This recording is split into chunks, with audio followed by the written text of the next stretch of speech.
Hello guys! Welcome back sa ating YouTube channel. At ngayon, ibang tutorial na naman ang ating gagawin kung paano natin makita or makuha ang ating YouTube channel link. Okay, simulan na natin. Punta tayo sa Google Chrome. Ayan.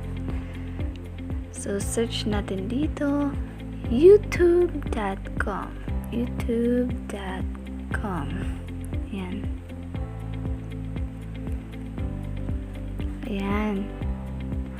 Kung makikita nyo na yan, pindutin natin yung tatlong tuldok sa right side. Ayan. At sa ibaba, pindutin natin ang desktop side. Check natin yan. Pagkatapos, hintay lang tayo.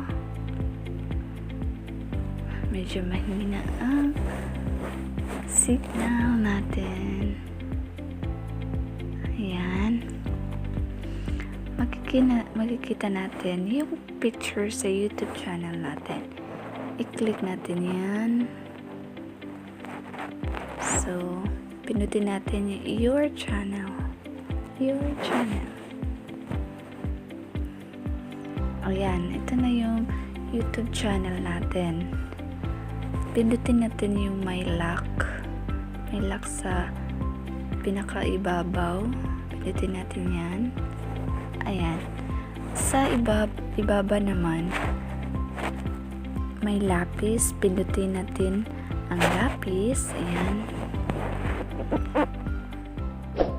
Kung makikita nyo dito, para siyang website. Ayan. Ito po ang link ng ating YouTube channel. I-try nating i-copy paste sa ating Facebook. Ayan. Copy paste natin. Ilang press lang po natin. Ayan. At copy. Tapos punta tayo sa Facebook.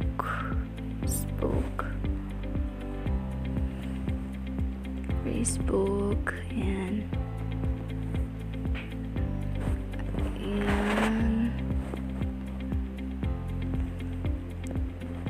Try natin i-copy paste.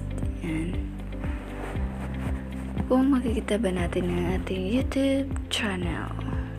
Ayan. Tsaka try natin i-post. Ayan, na-post na siya.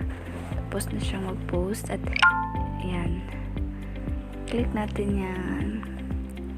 Kung makikita ba talaga natin, ito try natin kung makikita natin ang ating YouTube channel. Okay, click natin yan. Hintay lang. Ayan. Kung makikita nyo, ang ating YouTube channel ay lumabas. Yun lang guys. Yun lang kadali. Pagkuha ng link sa ating YouTube channel. Yun lang guys, ganun lang kadali. So thank you for watching. Like and subscribe for more tutorial videos. Bye bye.